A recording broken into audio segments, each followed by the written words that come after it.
It's Sunday, October 6, 2024. I'm Anthony Davis. Welcome to the Weekend Show, where we make the time to consider the news of the week. You can support my work and independent journalism at patreon.com/5minutenews. We are continuing our series in conversation with forensic and social psychiatrist and world expert on violence, Dr. Bandy Lee. Welcome back to the Weekend Show. Thank you for having me back. So this is our first opportunity to talk post your mental health conference, your dangerousness conference about Donald Trump at the National Press Club in Washington, D.C.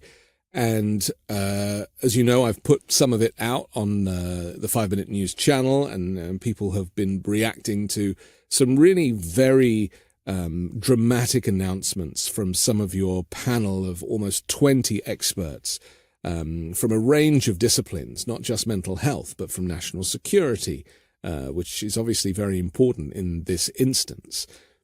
Maybe we can start with, say, one of the first speakers who really kind of took my attention, and that was General and Dr. Stephen Xenakis, the retired Brigadier General and Medical Corps officer of the U.S. Army, because he started talking about his job as a military physician, and I never really occurred to me as to whose job it would be to be the authority to say this person is unfit for office.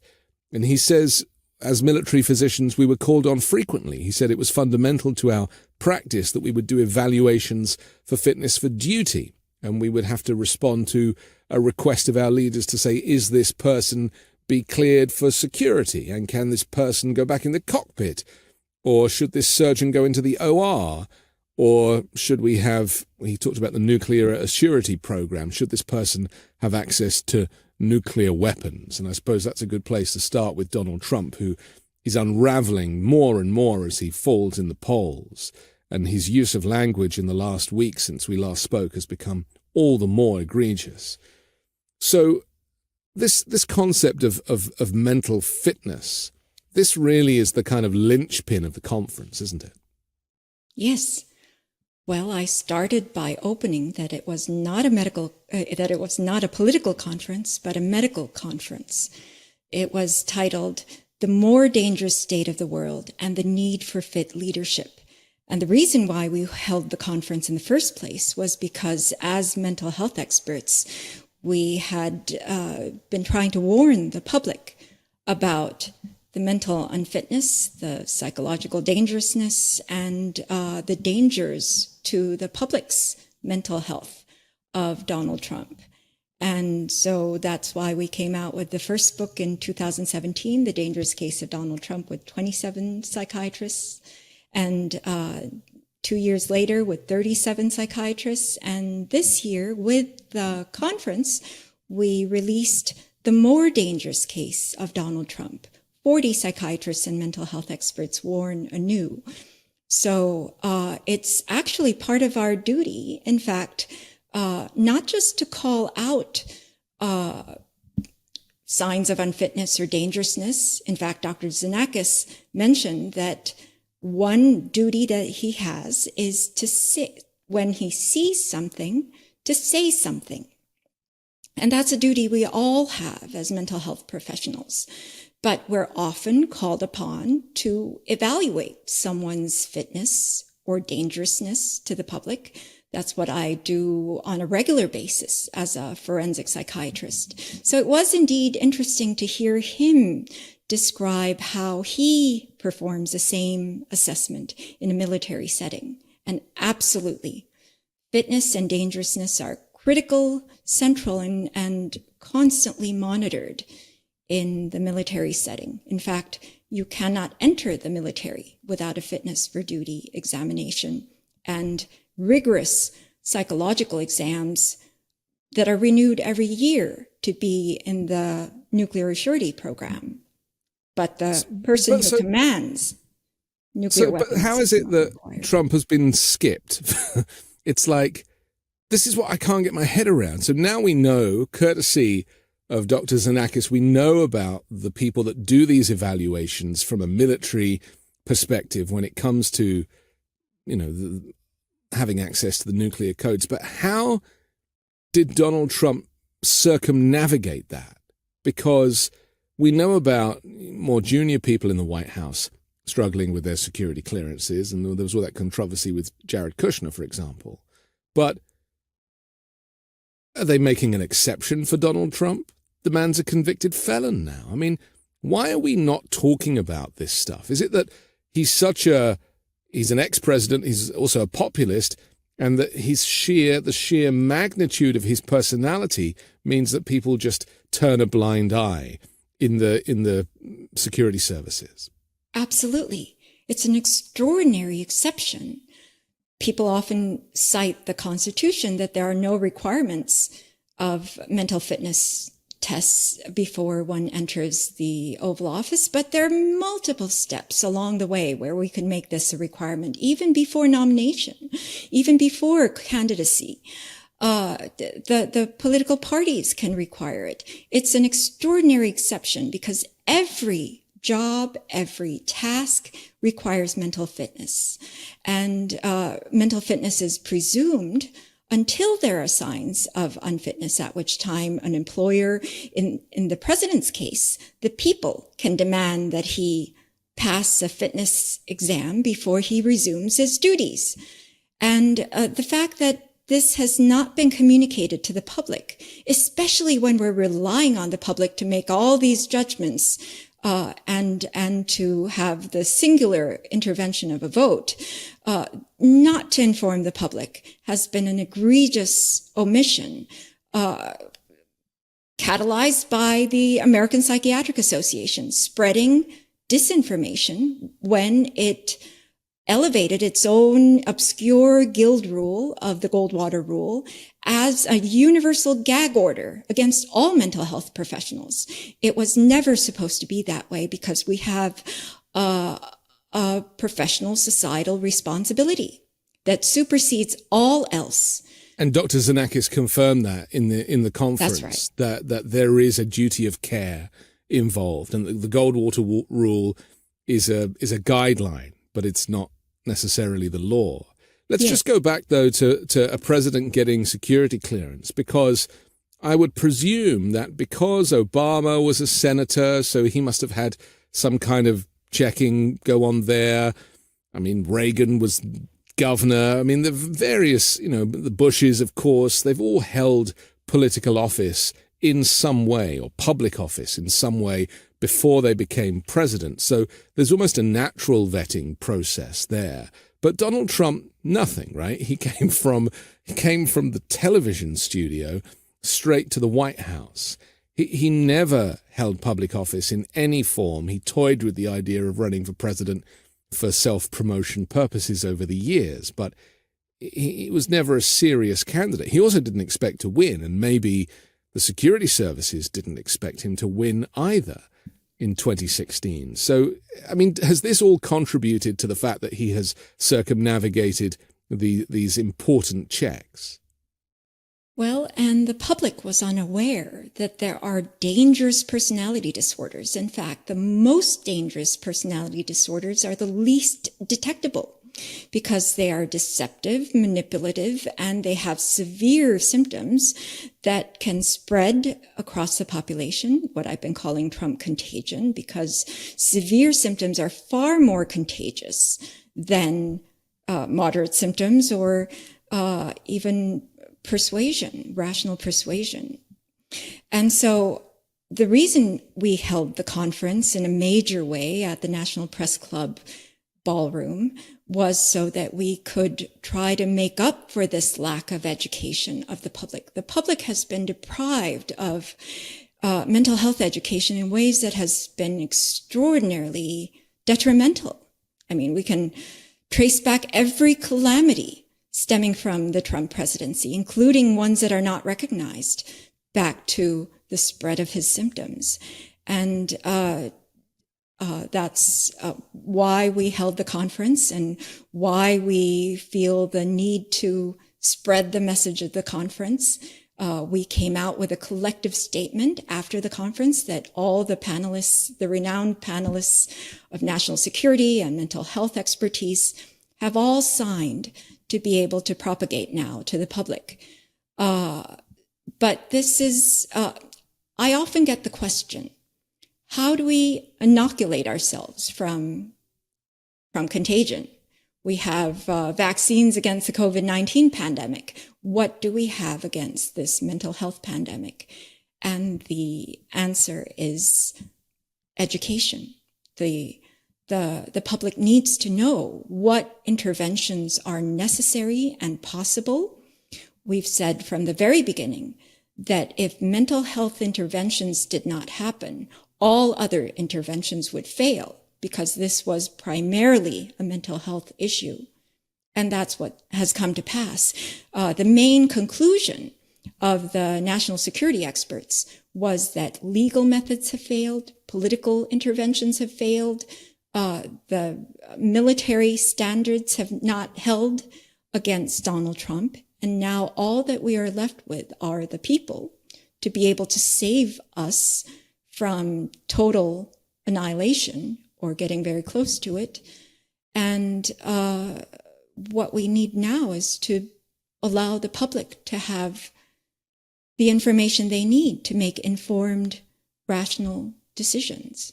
And of course, you're talking about the vote, and we're just a month away now from the general election.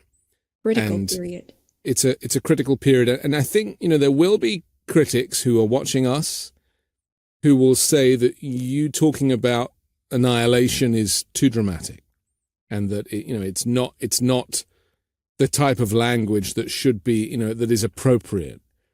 And I would remind people that this is an existential threat, because the research has been done, the data has been gathered, the analysis has been done. This is not just your opinion. Absolutely not. That it is not opinion, that is based on science, facts, and mental health principles was the conclusion of the conference. In fact, that's a part of our collective statement. I can read a part of the collective statement if you feel that that's appropriate. So participants of the National Press Club Conference, the more dangerous state of the world and the need for fit leadership, have issued the following collective statement. And it is that this election comes at a most important turning point in the nation's history. For these reasons, top national security experts and leading mental health experts came together as never before on September 27, 2024 at the National Press Club in Washington, D.C. to participate in an unprecedented conference. And the experts feel it is most important to inform the country of the conclusions they collectively expressed. They are that mental fitness is a medical issue, not a political one. The immense powers of the presidency require that anyone elected to that office be mentally fit. In the nuclear age, a president must understand that there is no security without mutual security. Fitness for duty and dangerousness are different evaluations than diagnosis of mental illness, and Donald Trump has demonstrated signs that could make him unsuitable and dangerous for the White House. The experts tackled how our country is governed, by whom our country is led, and whether the institutions of our democracy are sufficiently resilient and self-correcting to meet the dangers and challenges of our time. We urge all Americans to watch the 1.5-hour video summary of the conference at dangerouscase.org, and we urge all Americans to ponder, as each of us had to do at the conference, why we all decided to come together for the singularly important gathering at this critical time and decided to jointly endorse this urgent statement. So that I think the fear is not speaking up, isn't it? Because what we don't want to happen is for Donald Trump to win this election, for all hell to break loose, not just domestically, but internationally, by nature of his inability to understand who is the friend and who is the foe. He is an enemy of the state legally. He's in legal cases against the United States. We'll talk a little more about those later with the latest unsealing of evidence. And he is aligned with Russia. He's aligned with North Korea. He's aligned with Turkey. He's aligned with Hungary. He's aligned with the nations that we, from a human rights perspective, that we do not hold close as friends, let alone our military history. So to not speak up, to not hold the conference, would have been far more dangerous than the risk you take with your own careers, speaking up and being criticized and being ridiculed or being ignored, which is almost as bad, because people can't intellectualize how serious the threat is as an existential crisis. That's right. Because he is such a dangerous individual who had attained such a position of power, many people caved and gave, not knowing that colluding, cooperating, being complicit with his ways would eventually endanger us all. The American Psychiatric Association first aligned with him, afraid of losing their funding, because they are federally funded, and it was an administration that was later shown to simply dry up any scientific organization that did not tout and promote his anti-scientific assertions. And so the fact that the APA got windfalls of federal funding under the Trump administration is telling of just what is at stake for their organizations. But that is a fear that must be overcome if we are to have any security, because eventually all security will be gone. And he is, in fact, in addition to his alignment with the most dangerous dictators of the world, he himself has destabilized global security in multiple ways, but primarily through the spread of Trump contagion. Because I'm seeing, Netanyahu, there's a lot of heat on him right now. And you could argue that he wouldn't have the confidence to do what he's done if he didn't know that he had the support of Donald Trump in a future Trump administration. Exactly. And his spread of a whole different mindset, not just his upending of the world order by completely, weakening our alliances, traditional alliances, and collaborating with dangerous dictators, and bolstering them by supporting their policies or endorsing them or keeping them immune from responsibility when they've committed even the murder of journalists. He has spread an ethos of conflict, competition, destruction, as opposed to collaboration and cooperation. And put ego back into these potential dictators, because, it's just a decision, isn't it? A decision to go to war is something that these individuals make, or to retaliate, or to, commit atrocities in a certain, under a certain guise or under a certain name. The problem we have now with the US and its relationship with the Middle East is that it's chaos. It's chaos. You have Biden calling for a ceasefire, and then at the same time you have the national security administration going, well, actually we're supporting conflict. It's chaos because of what has gone before, because of changing Exactly. positions and policies as to who is the friend and who is the foe. It's very complex. What I try and say to people, because I don't like to get into conversations about this because it's above my pay grade, but two things can be correct at the same time. You can be supportive of Israel, but you can also not want them to go to war with, half their neighboring countries. Two things can be true. If you wish to be supportive of Israel, you would wish for them to be safe and to follow policies that are productive in safeguarding their future survival. Right now, that's not happening, and a very destructive and self-destructive individual is in power who would be willing to destroy the world in order to stay out of prison. And isn't Netanyahu an equivalent example of Donald Trump, somebody who is not really, who says he's representing his people, but actually he's protecting himself?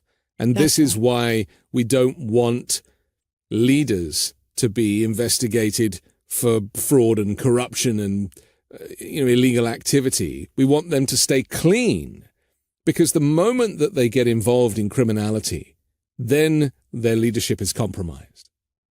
Yes, and why fitness evaluations would be an incredibly good idea for leaders, because especially since dangerous individuals are able to whip up fervent public support through spread of symptoms, through the manipulation in ways that are truly hypnotizing. Ruth Ann Wilner called these individuals spellbinders. Adolf Hitler was considered a seismograph of crowds, and Donald Trump has been compared to hypnotists, and that is true. They have this extraordinary skill where they're able to meet the very emotional needs of the vulnerable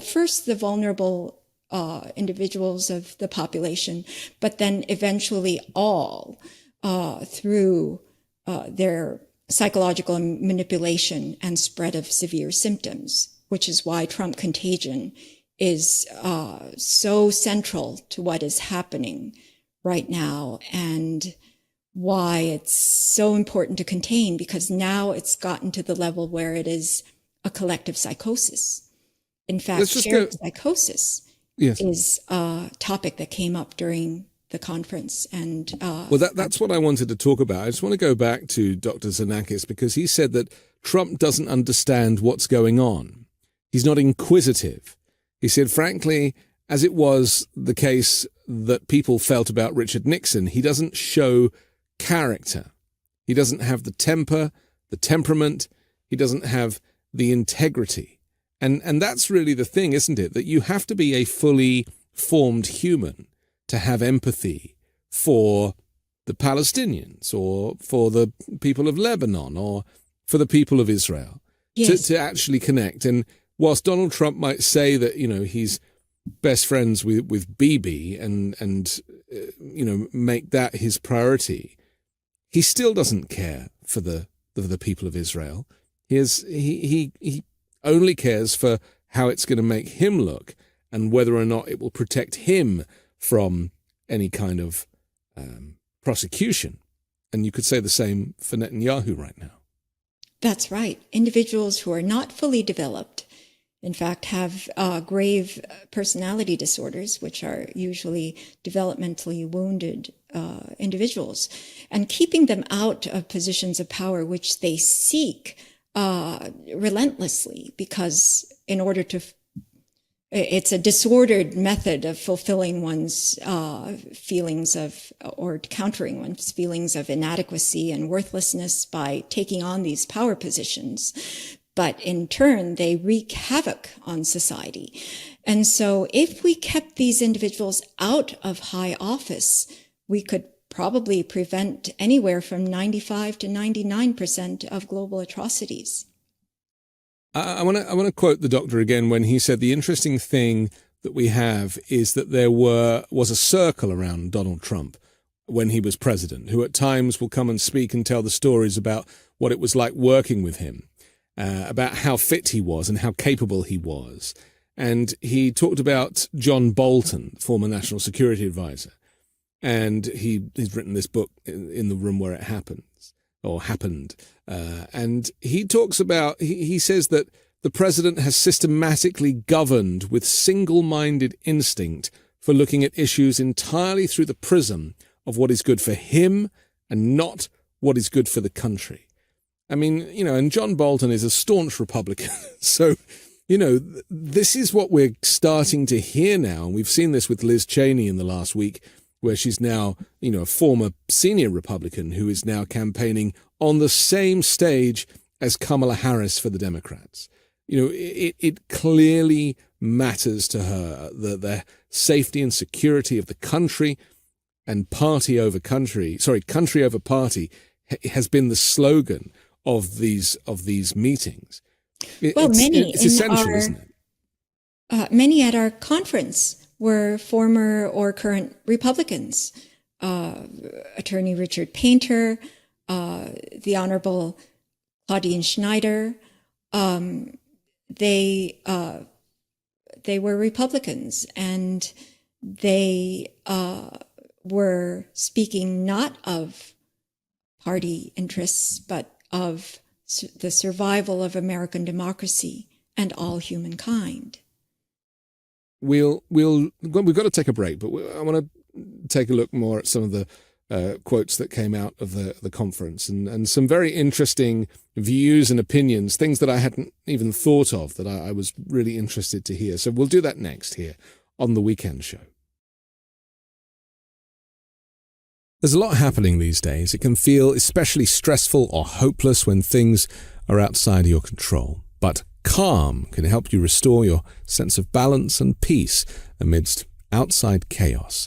If, like me, you have trouble sleeping, or maybe you've had difficulty focusing, things like parenting pressures or work challenges, well, something that could really make a difference is Calm. Calm is the #1 app for sleep and meditation, giving you the power to calm your mind and change your life. Calm can help you learn to de-stress and fall asleep faster so you can get restful sleep every night. And Calm knows that everyone faces unique challenges in their daily lives, and mental health isn't about a one-size-fits-all solution. That's why Calm offers a wide range of content to help you navigate life's ups and downs. Stress less, sleep more, and live better with Calm. For listeners to this show, Calm is offering an exclusive offer of 40% off a Calm premium subscription at calm.com/weekend. Go to calm.com/weekend for 40% off unlimited access to Calm's entire library. That's calm.com/weekend. We're back on The Weekend Show with Dr. Bandy Lee. I'm Anthony Davis. You mentioned just before the break that at the conference you had Professor Richard Painter, he's the former chief White House ethics counsel of the George W. Bush administration and a Republican, as you quite rightly say. His opening statement that he made when he got up to speak at your conference was, he said, "I'm a lawyer and the law can't help you now." He effectively confirmed our worst fears, that the guardrails, the protections of the law of the United States have failed to protect us from Donald Trump. And as you said earlier, the vote really is all that we have left. You know, when you have someone of his scale making a statement like that, because, you know, most lawyers like to claim that the law is is there for all of us and is always going to, you know, be the right course of action. But when he's wiped his hands of the law in this instance, for me that was a real moment to sit up and be like, uh-oh, if he doesn't think there are any protections, then what hope is there for us? Well, that is because every task and every function, even upholding of institutions, depends on mental capacity. And we have a former president, who lacks mental capacity. We determined that when we actually did an evaluation. We did do a fitness evaluation of by the reports of those circling around him at the time, because the Mueller report was actually the ideal information we could have to do a fitness evaluation by forming an independent non-governmental panel of top mental health experts in the country, that we were able to make use of this information of the highest quality under sworn testimony to be able to actually complete a fitness evaluation of Donald Trump. That was in 2019, and he failed every criterion. This is by standardized methods, the way we do all mental fitness evaluations, which we do on a daily basis all around the country for all kinds of positions. It's the same evaluation that you adjust to the position, so we adjusted to the U.S. presidency. But he failed all the basic capacity for rational, reality-based decision-making. And so this is the situation we've had. Many of us sensed that his level of unfitness was to a degree that he would spread this unfitness, and that would disable the institutions and interventions around him. And that is a consequence of skipping over and ignoring a mental health intervention in a case of a mental health emergency. It was brought up during the conference that impeachment is now a dead word. Prosecution cannot happen because he's immune, and courts are not functioning because of the political pressures. And so that's the situation we are in right now. And even the vote, the way it is influenced by Trump Contagion and the shared psychosis that has spread, we have a situation where we cannot be sure of the outcome. Why are the two candidates even close? One is a convicted felon who is unfit, immoral, unjust. That's how he was described at the conference, and yet he is neck and neck with Kamala Harris. Yes, it is remarkable, isn't it? I mean, Yes.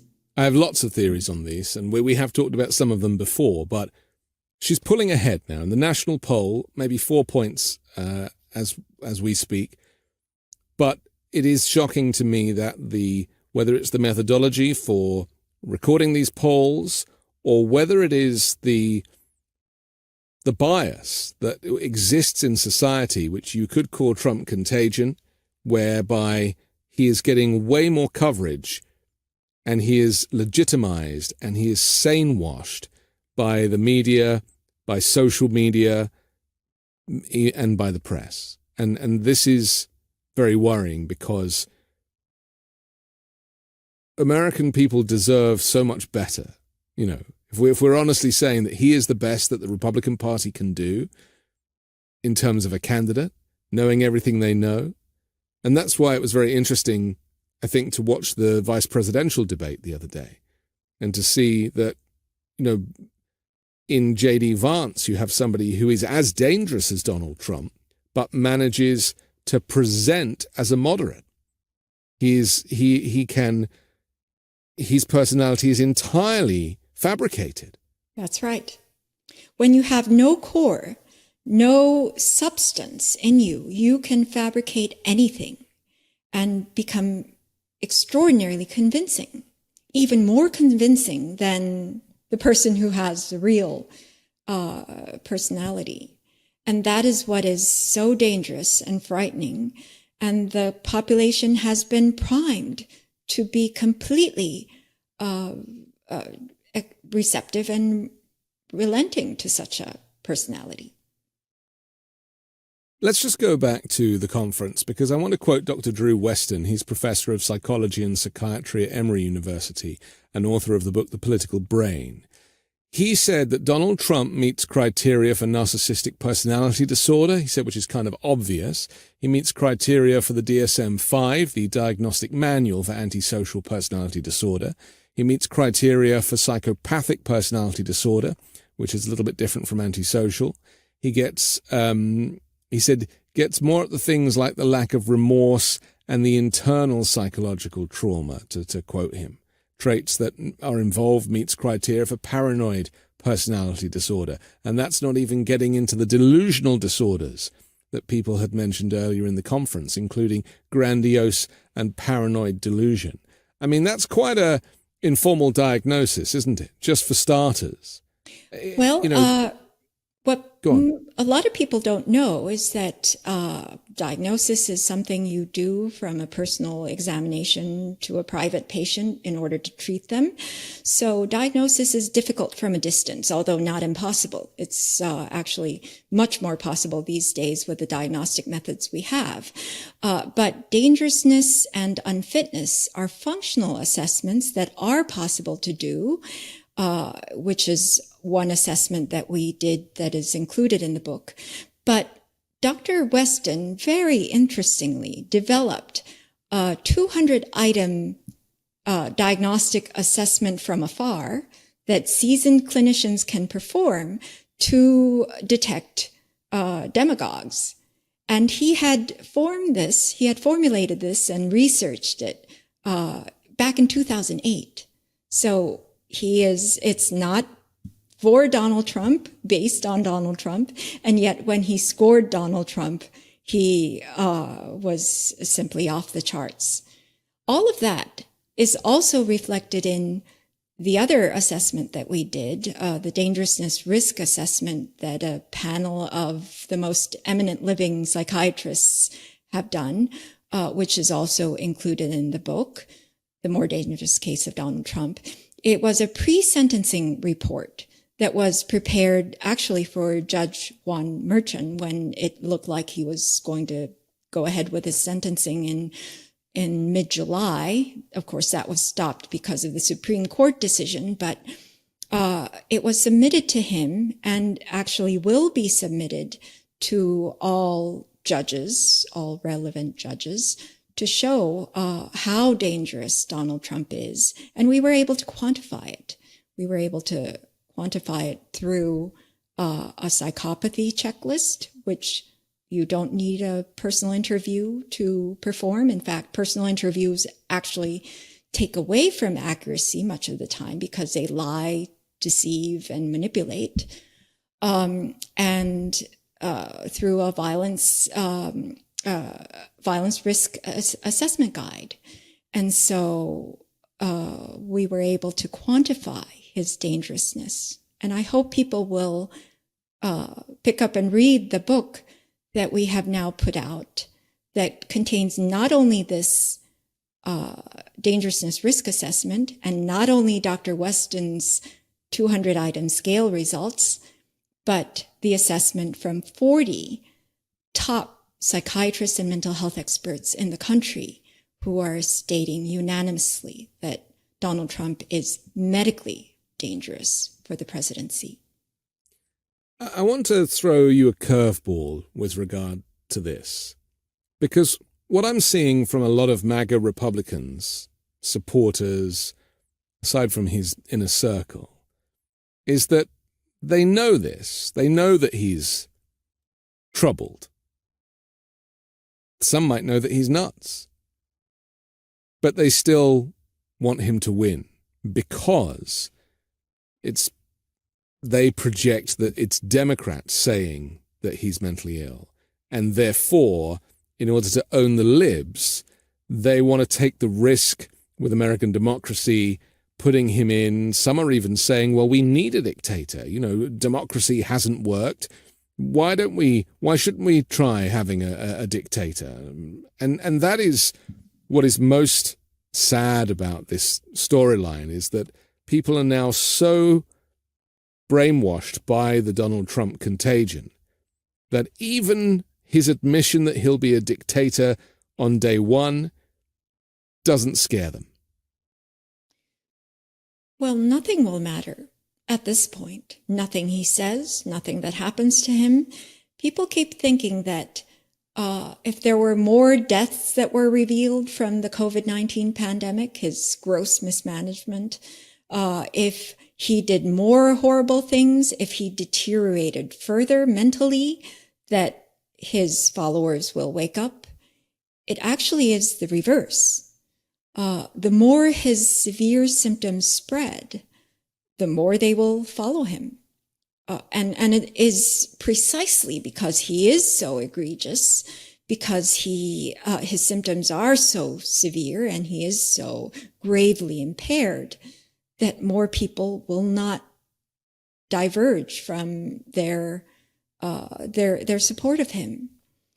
And that is the mental health principle that we have tried to warn against, that we had to intervene early while people still had insight, while their own critical thinking capacities, their rational thinking abilities were still intact.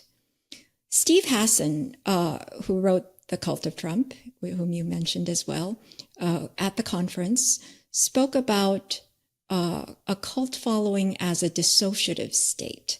That means you are disconnected from your beliefs, your background, your own personality, your own agency. And that is very much what happens also with spread of symptoms. When you are affected by a severely mentally impaired person in a powerful position who has spread his symptoms through emotional bonds, the people who take on the symptoms come to look exactly like the primary individual. It's not that they have a psychosis or a personality disorder themselves, but as long as the exposure is in place, they look identical. And they will simply be echoes, mini Trumps, and tools for Donald Trump's ends. The cure for that is separation, removal of exposure. And what we see, that's the situation called folie à deux, or it could be any number, folie à trois, quatre, cinq, or folie à million. That means madness by the millions. And that's what I've been trying to describe as a shared psychosis, where the individuals themselves are not individually psychotic, but as a group, they act as if they were psychotic and detached from reality. And the more severe the symptoms, the more severe the shared psychosis, the stronger the shared symptoms. And that is why when Donald Trump tells a big lie, such as the entire 2020 election was stolen, it's much more gripping than a small lie, not only because he topples people, they think that he cannot possibly tell such a lie, but because it is a severe symptom in this case. He cannot accept any possibility of loss. So that's what we're seeing. And it is, well, it's actually one of our duties as mental health professionals to intervene when there are such dangers to the public. It's our legal and ethical responsibility that somehow the American Psychiatric Association reversed as being unethical to actually fulfill our societal duty. We've seen the Trump contagion on really very much laid bare this week with the conviction of Tina Peters. This is the former Colorado County clerk who promoted 2020 election conspiracy theories. She was sentenced on Thursday to 9 years behind bars after being convicted of charges including official misconduct in connection with a security breach of Mesa County's voting system. She was associated with Mike Lindell of MyPillow, who's a prominent election denier and ally of Trump. And she really gave the judge a lot of lip. It was very interesting when he was sentencing her. Before the sentencing, she was still convinced that the election was stolen.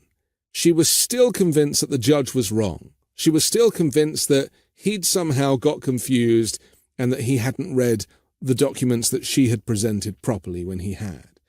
And so when it came to him handing down the sentencing, he gave a 15-minute speech telling her that she's getting a strong sentence because she is completely in denial about the extent of her abuse of power.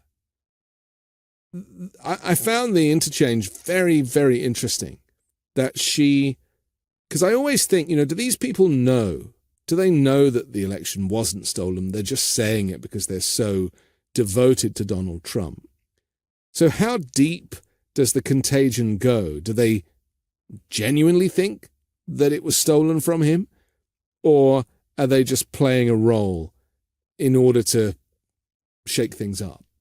There are many levels and many different ways in which Trump contagion spreads. And some may be wishful belief. Others may be instrumental for some other motivation. But all are emotionally driven, not fact-driven. So fact becomes less relevant to the emotional need to buttress his lies. And they eventually, if they are like Donald Trump himself, they will convince themselves and truly believe it because of the investment, which becomes a psychic compulsion. It's very interesting to me that you talk about the levels of this, and everybody is going to be connected to somebody in their family or friends group that has been radicalized by Trump Contagion. Trump has his own phrase for Democrats who criticize him. He calls it Trump derangement syndrome. It's like a projection, because it's clear that he is the one who is deranged. And so what that does is he seeks to deny that anybody who has criticism of him or even an opinion of his mental health is either obsessed with him or has their own derangement as well. How do you feel when you hear Trump talking about this derangement syndrome that he projects? Oh, yes, they are very accurate at describing what's going on with them. Projection is severe and severely impaired individuals, and it gets to the point where whatever they say of others is very accurate about what's going on with themselves. When Donald Trump calls others rapists, murderers, he's actually speaking of himself. When he says there's a Trump derangement syndrome problem, he's describing his followers. And unfortunately, because it is of a level that the general population was never prepared for, was never familiar with, most of the population anyway, unless they've been victims of this, in which case they immediately recognize it, and victims of narcissistic or psychopathic abuse were the first to recognize Donald Trump, even more so than experts when he was first elected. That's why I was inundated with phone calls the morning after his election. But the population in general was never prepared for this. That is why mental health experts needed to come out en masse, which we tried to do, in fact, because in the very early days when there was no censorship, I was on the news. All the major news programs invited me. I was interviewing 15 hours a day, every single day. We were the number one topic of national conversation within 3 months of our book becoming an instant New York Times bestseller. And we needed to speak. And the public was hungry for our information. That's why our book was such an unprecedented bestseller that the Macmillan was unprepared for it. It took them 5 weeks to catch up. And it was at the height of our... Sorry to interrupt you, but is it that mental health is such an unknown quantity that the media, they like to insulate themselves from any discussion of mental health when it refers to individuals? That wasn't the case in the beginning. I feel that was artificially induced, because I was actually very impressed that there was no distinction of mental health. I felt that the decades of mental health awareness campaigns had actually removed all stigma, because all the networks were willing to invite me and were in the process of inviting me when the American Psychiatric Association came in very aggressively and in ways I had never seen them do before, just pronouncing loudly that we were all being unethical, even though I wasn't even a member of their association and they had not done any interview of me. They were breaking their own Goldwater rule, and yet stating that we were not to be listened to because we were breaking the Goldwater rule. That's very interesting. I didn't realize that you weren't even a member of the association. And I think that we should remind people that only 6%, I think you've said before, of mental health professionals are members of that kind of association. And anyone can make up an association. That's the other thing. It's all in the letterhead. And it may be even less than 6% now, because there was a huge exodus from the APA after this happened, including top officers, high-ranking officers. Let's go back to this projection, because I want to quote Donald Trump from his rally in Erie, Pennsylvania, when and I'll just quote him for a second. He said, "Crooked Joe Biden became mentally impaired. Sad, but lying Kamala Harris, or Kamala Harris, as he says, honestly, I believe she was born that way. There's something wrong with Kamala. I just don't know what it is, but there is definitely something missing. And you know what? Everybody knows it." So he gets her name wrong on purpose, as I just did. That's one way of him insulting her, and it obviously has racist undertones. But secondly, this projection of there's something wrong with her. Is he saying there's something wrong with me, and the only way I can prevent people from finding out is by diverting their attention to his opposition? And primarily diverting his own attention, because a lot of this happens unconsciously, and that's why it's so powerful. Our unconscious mental processes are far more powerful, and there's a lot more going on than we're aware of. He is describing himself to the T. He believes that he is mentally impaired from very early on. It appears so, that he was wounded and his development was arrested around 2 to 3 years old. And he doesn't believe that he is capable. He projects in order to deny what he believes he is. And that's how he can get rid of it. He projects it onto his opponents, attack the opponents, and that's how you get rid of your problem. Of course, it's a pathological process that will not solve any problem, but that is why he's disordered, and this is what he does. That is why it was critical for mental health experts to recognize this, because it's something we see all the time and deal with all the time, to be able to inform the public that this is the process that's happening. We have to intervene. We have to limit his exposure to the public. And to state that this is beyond the realm of normalcy. The crucial contribution that mental health professionals could have made is to distinguish between what is within the vast spectrum of human normalcy versus what is abnormal. When we get into the realm of abnormality, then it becomes, as I said, it can become very contagious. It can become... It's naturally destructive. That's why disease is distinguished from health. Any healthy ideology is life-affirming. But any pathological process, no matter the ideology, a so-called ideology they adopt, or whatever methods they claim to be using, will eventually be destructive. Perhaps to others before the self, but eventually to all.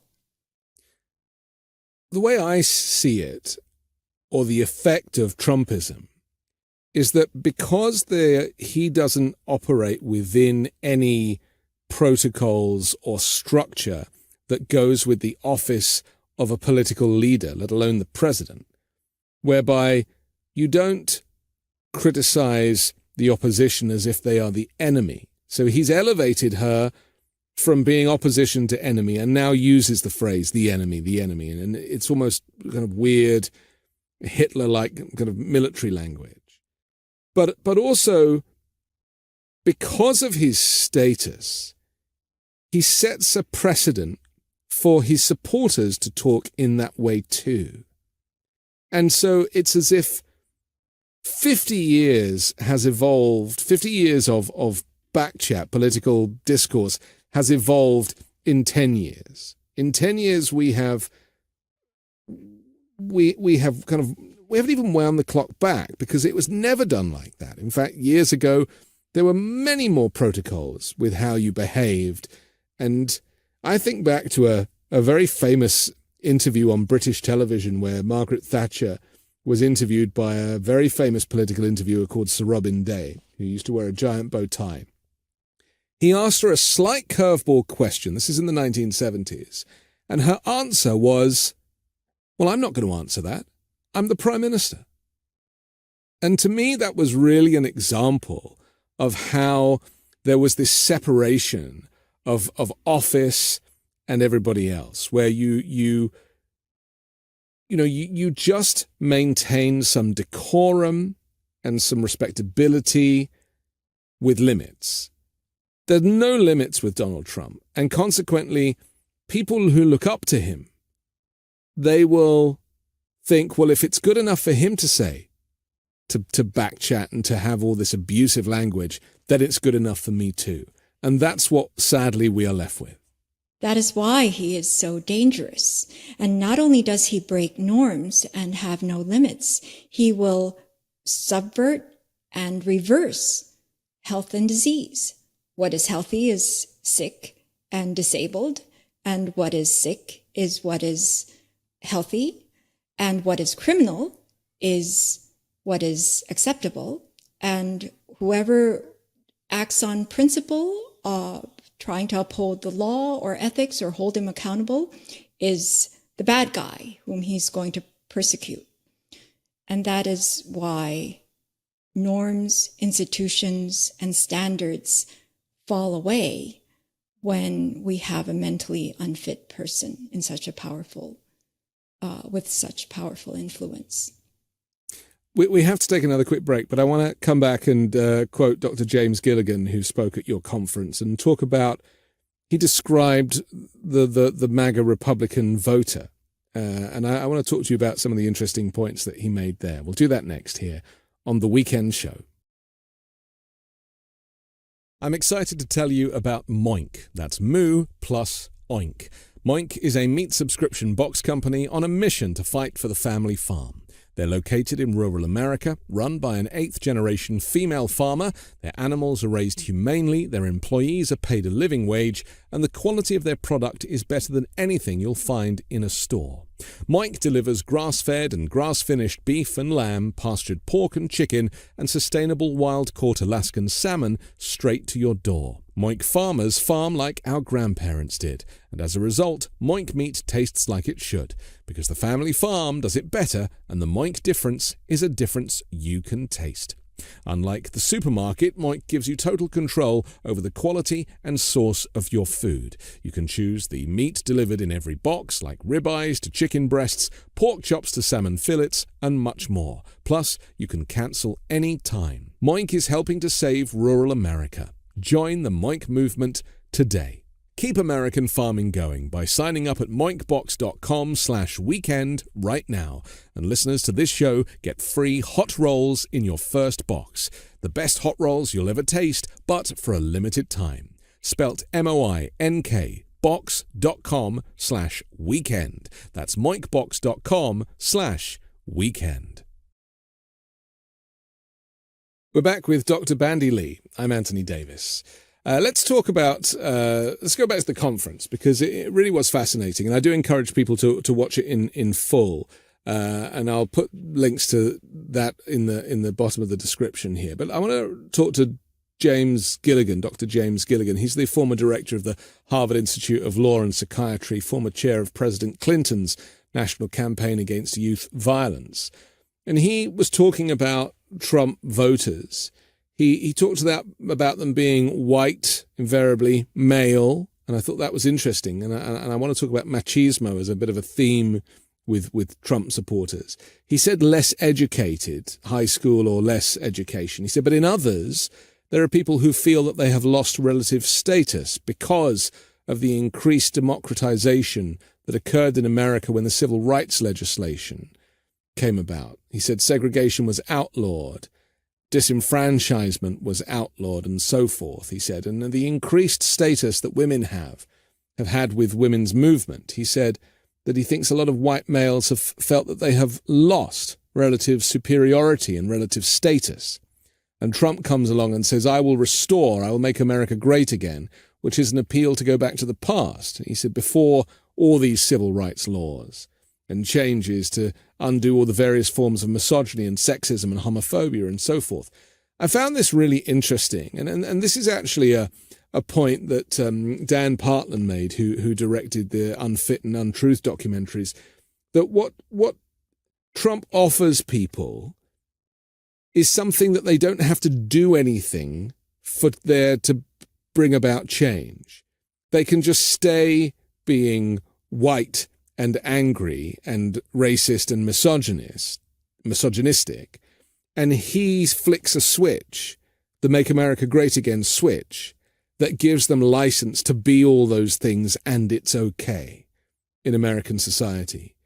And I think this kind of connects with what Dr. Gilligan is saying, that actually people just want to feel like they can be racist again, make America white again, make America machismo again. And Donald Trump represents all those things without his followers having to lift a finger. Well, that is the psychology that is provoked and encouraged in times of deprivation. In fact, I've worked with Dr. Gilligan for decades now. He's my mentor. And when we have been working on violence prevention projects, prison reform projects, we have found that a grave risk factor for violence is structural violence. That is, the rising gap between the rich and the poor over time in the U.S. It's been marked since the mid to late 70s. And that is how the U.S. has diverged from the rest of the developed world, especially Europe. And this kind of rapid rise in inequality has a mental health effect. When you start dividing the population in your mind between superior and inferior individuals, you will increasingly go toward other kinds of inequalities. So when you are relatively deprived and increasingly deprived economically, because inequality means that there are just a few people at the top who have everything, and then a vast majority who have less and less. And when you have this kind of division, other divisions also become more pronounced, albeit racism and sexism have been perennial in this country and have been severe. But during times of increasing economic inequality, which is what we've been seeing for decades, the next subsequent phenomenon is that we'll see a rise in sexism, racism, natives versus immigrants, those who are high class versus low class in any kind of division. And the reason is because, as you stated, they're grasping for other ways to have self-respect, because the greatest loss in inequality is the loss of self-respect and the humiliation, the shame that comes with it, because societies that are uniformly poor do not have that problem. And also societies that operate a kind of social democracy. We see it in some Scandinavian countries and admittedly they're much smaller countries, but it's so baked into their system of governance that equality is what makes life better for everybody. And, That's and right. we just don't have that here. And that's something I really struggled with when I first moved to the US, was that people genuinely didn't want others to have free healthcare with the Affordable Care Act or Obamacare, whatever you choose to call it. Because it's like, well, if I have to pay, how come they get it at a discount or for free? And Right. I couldn't get my head around that. Obviously, I come from a country where healthcare is baked into the tax system, but it doesn't really make sense to me that there is this division where you might have all the great riches yourself, or be middle class and doing okay with a decent job and a decent salary, and yet you choose to think of people beneath you as of lower quality individuals. And we see this with homelessness all the time. There are always people who denigrate homeless people without any thought about how they got there, and they just want them rid. They think it's better if the city comes and moves these people on, takes them off the street. They care not where they end up, as long as it's outside their district or their state or whatever. And obviously the same is true of immigrants. Yes. So It's there is this two types of thinking. Yes. But that's Democrats and Republicans, though, isn't it? I mean, is it as binary as that Democrats understand the concept of inclusivity and a fairer society where the rich help the poor, and then consequently everybody helps each other? And Republicans are like, actually, you got to pull yourself up by your own bootstraps, and if you work hard, you'll get it. And there's no allowance for mental impairment. There's no allowance for abuse or addiction or any of the things that all of us can fall foul of in societies. It does. I hate to label groups, social groups, but it does seem that politically in the US, the Republicans represent that group who are very, have maybe lucked out, born white, born wealthy, and born into opportunity. Or at least fantasize that they can Right. be a part of that group because of their whiteness or maleness, or there are lots of people who are currently identifying with Donald Trump, even though Trump himself would never share any kind of setting with the individuals who follow him, would not even go near them, would not shake their hands. But that's a phenomenon called identification with the aggressor, the person who is actually harming you and taking things away from you.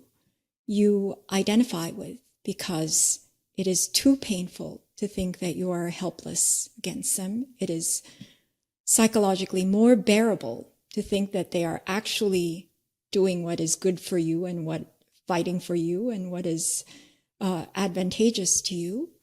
And when it becomes too severe to even contemplate what is really happening, then you yourself will deny it in every way possible. That is seen in traumatic bonding, in the famous Stockholm incident, where a number of women were kidnapped and taken hostage. The women, because they were in such a terrifying situation where their captors, they were helpless against captors who actually held the power of life or death over them, that they reversed their fear into believing that their captors were wonderful people. One woman got engaged with the person. The other set up a fund to the defense of one of their captors when they were fighting their criminal cases in court. This is when the same thing as the big lie, telling big lies, are they're actually denigrating and violating other people's sense of agency and independence and right to know the truth. So big lies are even greater acts of violence against their audience, but there are so many more people who believe Donald Trump, and so many more people who are willing to follow him because they do not wish to think that they could have been bought into or manipulated. And manipulated. Because I suppose it's insulting. And I actually lost a friend over this because I told him that he'd been radicalized, and he was so insulted by my use of language, which in hindsight was maybe a little too explicit. And you can never tell them what is actually happening. Right. It only arouses their defenses. Yes. And so what you need to do is to change the circumstances so that they feel that they have a way out, that they can still be your friend, can still be accepted as a family member, even if they left their cult. And in fact, that's what Dr. Hassan was describing at the conference.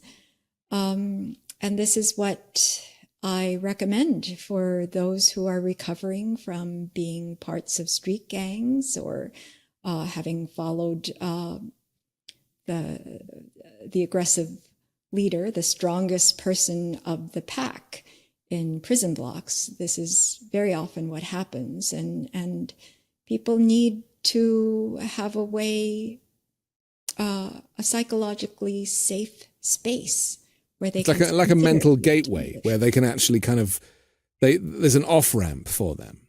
Exactly. And that's my concern, is that we spend so much time compartmentalizing, putting people into these boxes, but ultimately we need to be given or afforded the opportunity to change if we choose. Right. Extending friendship, extending a human hand, and understanding and respect, even if you do not agree with them, and even if they are being self-destructive. That is the way to deal with such individuals, and also, but above all, to change the circumstances that got them there in the first place. We need to remove Donald Trump from the public sphere if we are to return to a state of collective mental health. And that is the overarching theme of the conference, which again was not a political conference, but a medical one. Let's go back to some more of Dr. Gilligan's analysis, because he referenced the mistake that Hillary Clinton made back in 2016, and that was referring to Trump voters as deplorables. He said it's the worst thing we can do is refer to them as deplorables. He said that we have to recognize they're basically the same as the rest of us. They're as intelligent. They are not psychopaths. They're just following a psychopath.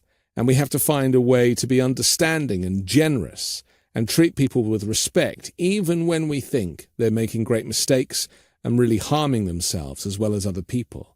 He said when you tell people they're in danger, it tends to mobilize them or mobilize some people more.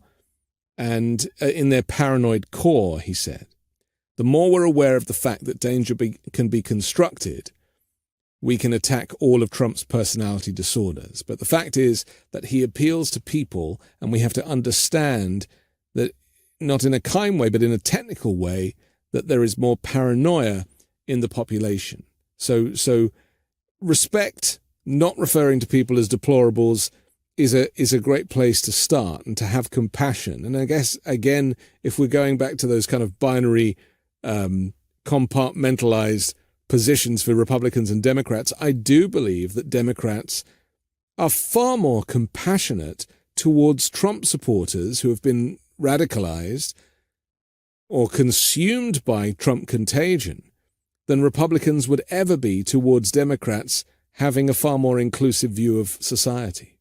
Oh, well, it would be hard to match Trump followers who have taken on his aggression, his assaultiveness, and his ways of just entering into attack mode if anyone were to disagree with him or challenge his views. And so, we have to treat people with respect, because anyone can get caught up in the Trump contagion. Anyone can be infected with his symptoms. It is not their real personality. And we need to also give them rigorous scientific information, the technical information that is necessary to see correctly what is happening for those who are able to see, and to be able to intervene in ways that are appropriate to the situation. We wouldn't ask a lawyer to determine what to do with the COVID-19 pandemic. We wouldn't ask the weathermen to solve mental health problems. Why are we allowing anyone to comment on the current mental health crisis that we have while blocking out the actual relevant mental health experts?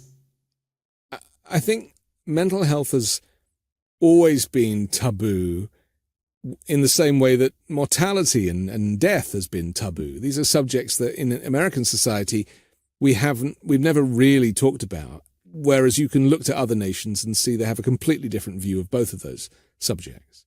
And it also changes. But it's changing, though. It changes because the more mentally impaired you are, the less you can address a mental health problem as a mental health problem. That's what happens with mental patients.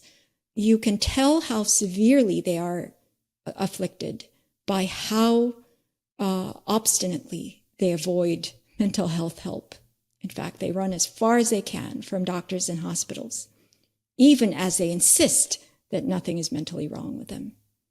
And that is a very accurate portrayal of Donald Trump as an individual, is that he would never agree to an assessment in any great detail other than man, woman, person, camera, TV, which he keeps celebrating as being his great success. That is why it's so dangerous to give him a false, fraudulent mental fitness test, as Dr. Ronnie Jackson did. Right. Because especially one who is unfit will certainly pressure you to affirm his fitness. But once you give that to him, he will go off to the races that he is some kind of genius based on that non-test. It's so interesting that this critique that people place that you cannot assess somebody without actually being in the room with them is so voided by the number of opportunities that Donald Trump has given you and other mental health professionals to assess him through the television. You know, because most people are not on television, right? Most people are not on the news every day. Most people are not on podcasts talking to the camera. And yet he is. So he has given you and other professionals more to work with than probably any client that you would ever have in session.